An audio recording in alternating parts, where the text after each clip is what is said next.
Hello students, today we will discuss about DNA fingerprinting. Students, you know that there are 3 billion base pair in human genome, and you also know that 99.9% base pairs are same in all human beings.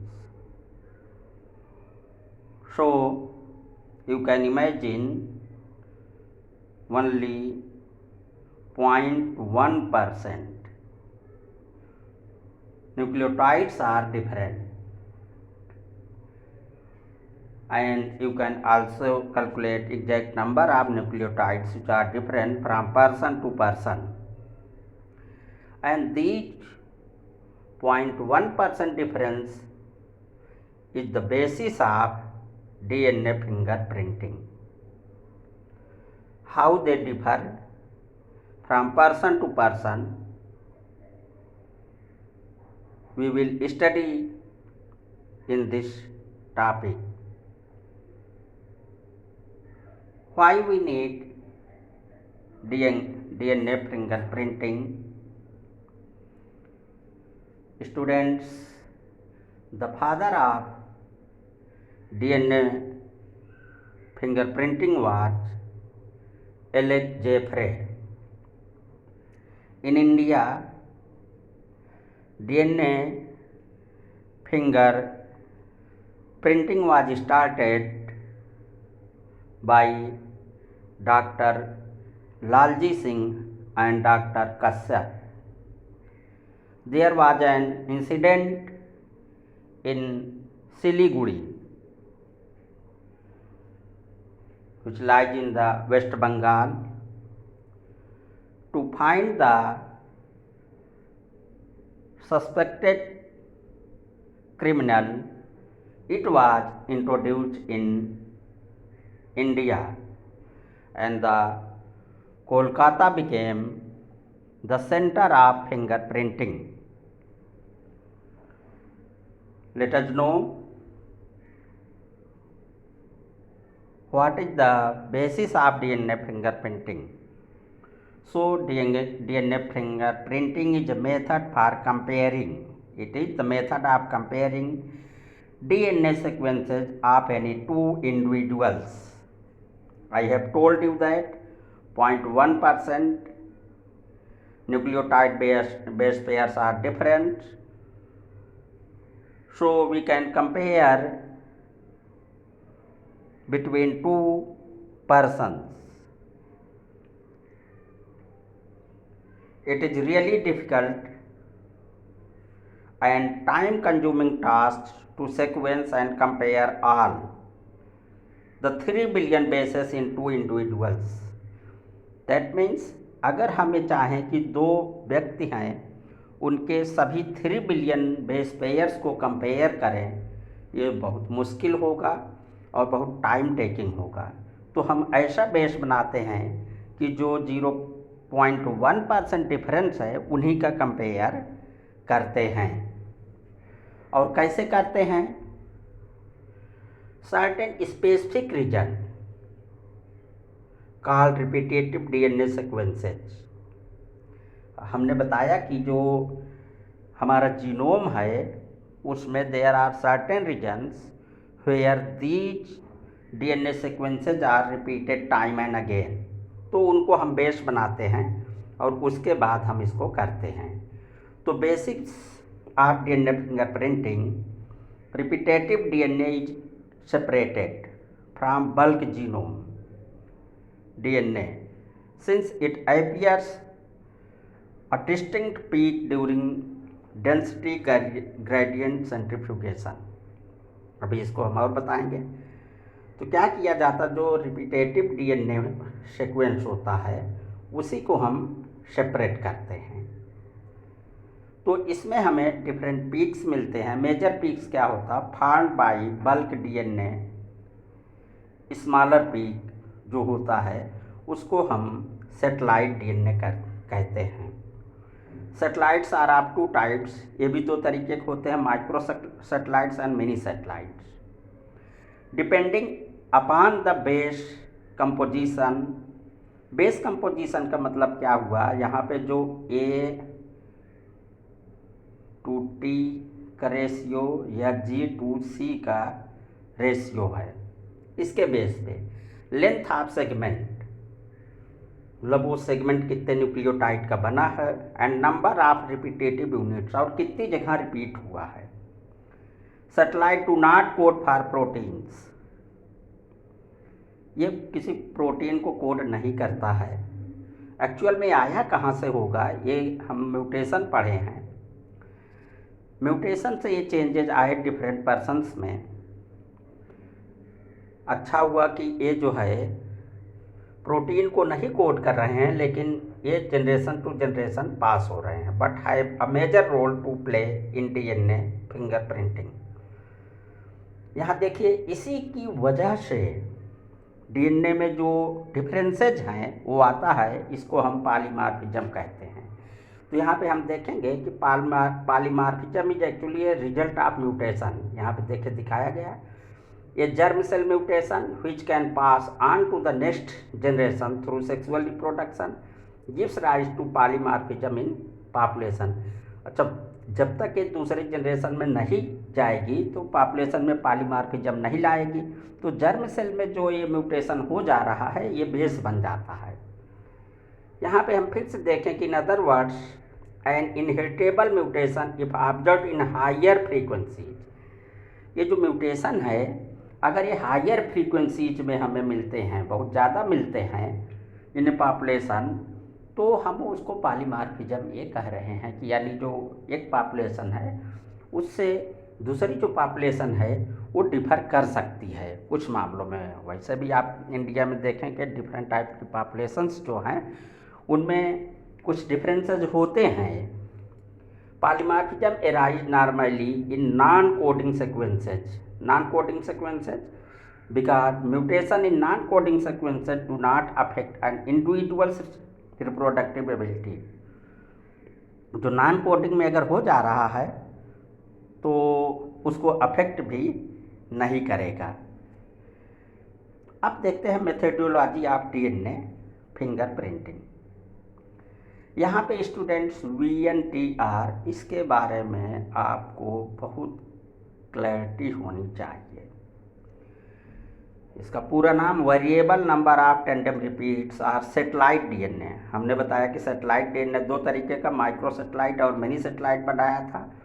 Which shows degree of polymorphism, इसमें जो है polymorphism बहुत ज़्यादा degree में होता है।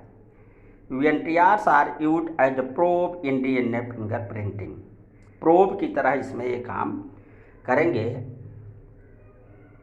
DNA fingerprinting में। अभी मैं प्रोब के बारे में आगे बताऊंगा, इस तरीके से वहाँ पे हमें प्रोब लेंगे। First of all DNA from an individual is isolated and cut with restriction nucleases. तो पहला क्या होगा, DNA from an individual is isolated, cell से आइसोलेट किया जाएगा, ब्लड से आइसोलेट किया जा सकता है, हेयर फॉलिकल से आइसोलेट किया जा सकता है, या कोई जो भी सेल मिले उससे आइसोलेट कर सकते हैं। और रेस्ट्रिक्शन इंडोन्यूक्लियोजेज आप लोग जानते हैं कि ये डीएनए को कट करता है, और आपने देखा था कि किस तरीके से कट करता, वहाँ स्टिकी इंड बन जाता है। अभी ये आगे के चैप्टर में ये पढ़ेंगे। तो कट कर लिया डिफरेंट पार्ट्स में, तो कट करने के बाद क्या हुआ, थर्ड क्या होता, अब ये डिफरेंट पीसेस आपके पास हो गए। अब जो ये डिफरेंट पीसेस हो गए इनको क्या करते हैं, सेपरेट करते हैं। किसके आधार पे, डेंसिटी ग्रेडियंट के बेसिस पे, और जेल इलेक्ट्रोफोरेसिस मेथड से इसको हमें सेपरेट करते हैं। Fragment separated on electrophoresis gel are blotted immobilized on a synthetic membrane such as nylon or nitrocellulose। Student से थोड़ा से वो है, जैसे हम ये देखें यहाँ के ये ये जो प्रोब्स हैं इस तरीके से मान लीजिए सेपरेट किए हैं। अब इसको ट्रांसफ़र कैसे करेंगे? ट्रांसफ़र करके ऊपर से ये जो नाइट्रोसेल्यूलोज की शीट है उसको हम रख देंगे, तो जो ये इसके फ्रेगमेंट्स हैं उस पर स्टिक कर जाएंगे, चिपक जाएंगे। तो इस तरीके से इसको हम सदर्न ब्लॉटिंग कहते हैं, उस पर आ जाएंगे। अब आ गए नाइट्रोसेल्यूलोज या नायलॉन के शीट पे आ गए। फिर immobilized fragments are hybridized with VNTR probe. अब इसको हाइब्रिडाइज्ड करेंगे, क्योंकि स्टूडेंट जितना हमें सीक्वेंस मिला है उससे हमारा काम नहीं चलता, तो उसको आगे हम पॉलीमरेज चेन रिएक्शन, जिसको आगे आप पढ़ेंगे, उसकी मदद से हम उसको एम्प्लीफाइड करते हैं और हाइब्रिडाइज्ड उसको करते हैं। Hybridized DNA fragments can be detected by auto. अब जब हाइब्रिडाइज कर लिया तो उस पर रेडियो आइसोटोप सॉल्यूशंस डालेंगे। वो क्यों डालेंगे? रेडियो आइसोटोप सॉल्यूशन डालेंगे तो ये क्या करेगा, इसके जो फ्रेगमेंट्स हैं वो अलग अलग कलर लेने लगेंगे जो साइज़ के अनुसार, तो हमको डिटेक्ट करने में बहुत आसान हो जाएगा। VNTR very in size. ये जो VNTR होते हैं ये बताया कि पर्सन टू पर्सन डिफर करते हैं। अब उसको हम कंपेयर करेंगे। Hence in the autoradiogram band of different sizes will be obtained. These bands are characteristic for an individual. इसका मतलब क्या हुआ?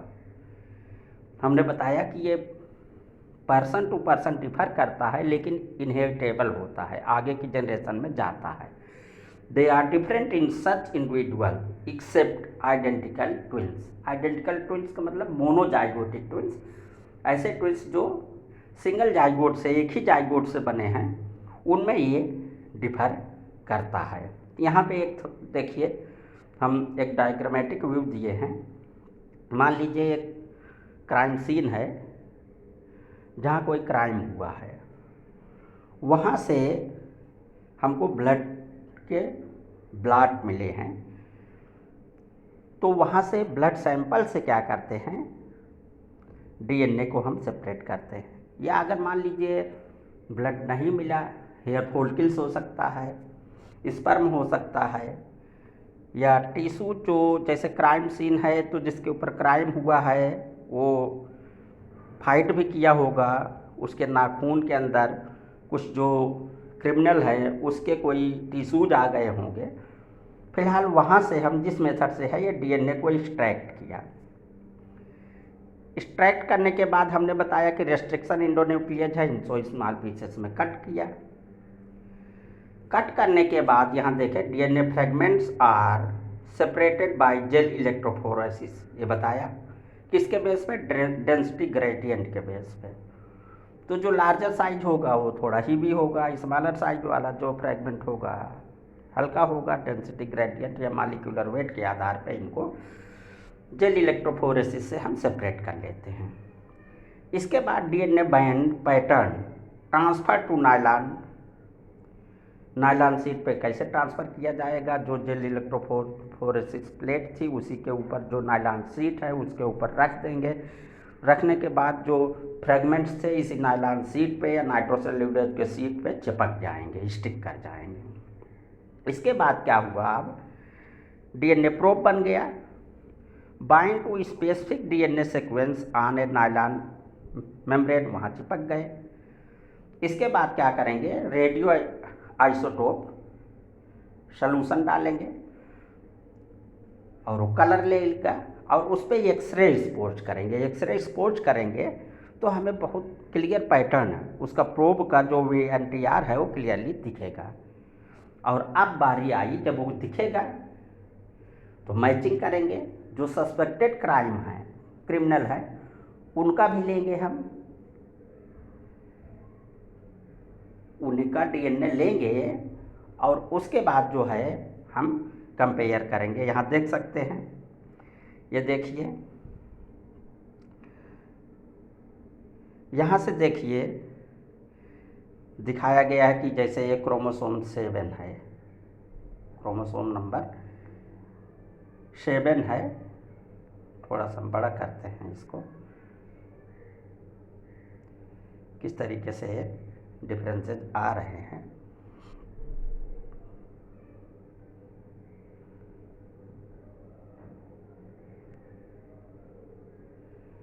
ये देखिए,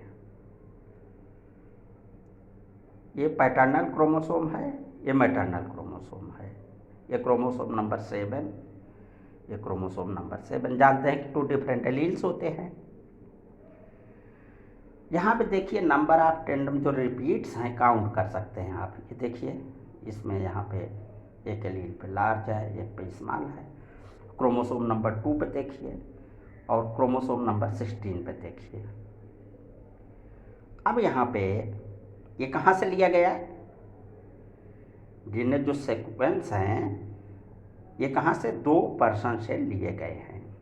यहाँ पे इंडिविजुअल ए से इंडिविजुअल बी से अब लिए गए हैं, तो उसको हमने ये बताया कि प्रोब बनाया हुआ है।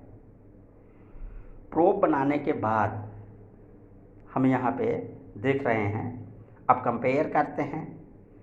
कंपेयर कैसे करेंगे? ये देखिए, ये प्रोब तैयार हुआ इसका, और एक पर्सन का ए है और एक पर्सन का ए है। अब कंपेयर करिए, ये ए इंडिविजुअल का, ये बी इंडिविजुअल का है। तो यहाँ पे देखें, ये जो सी जो हाइब्रिड आपने तैयार किया है, प्रोब तैयार किया होगा, ए से कहीं नहीं मैच कर रहा है। ये किससे मैच कर रहा है? बी से। तो जो क्रिमिनल हुआ ये क्या हो गया? बी हो गया। तो इस तरीके से डीएनए फिंगरप्रिंटिंग से हम इसको ये कर सकते हैं सारी चीज़ें। तो आगे हम देखते हैं और क्या हो सकता है। एप्लीकेशन ऑफ डीएनए फिंगरप्रिंटिंग पढ़ेंगे। इसका एप्लीकेशन किस तरीके से है हमें कर सकते हैं। DNA fingerprinting is widely used in forensic since every DNA of every tissue from an individual has the same degree of polymorphism।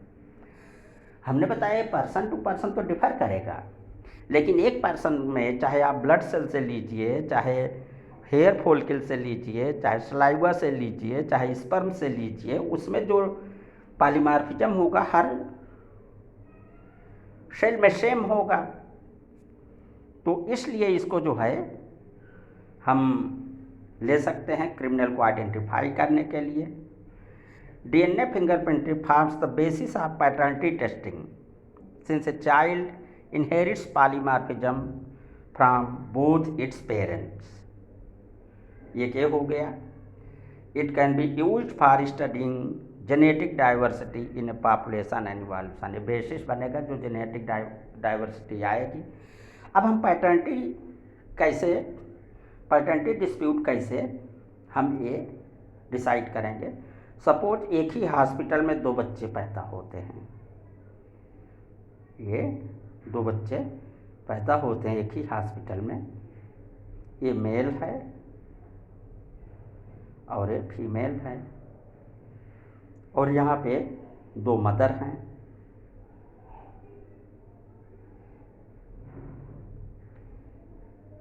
ये मान लीजिए ए है, ये बी है, ये सी है, ये डी है।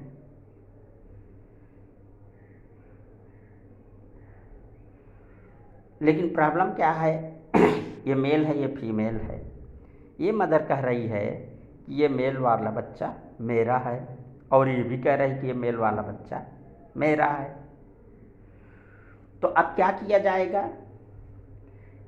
इस मदर का भी डीएनए लिया जाएगा, इस मदर का भी डीएनए लिया जाएगा, इस बच्चे का भी डीएनए लिया जाएगा, इस बच्चे का भी डीएनए लिया जाएगा।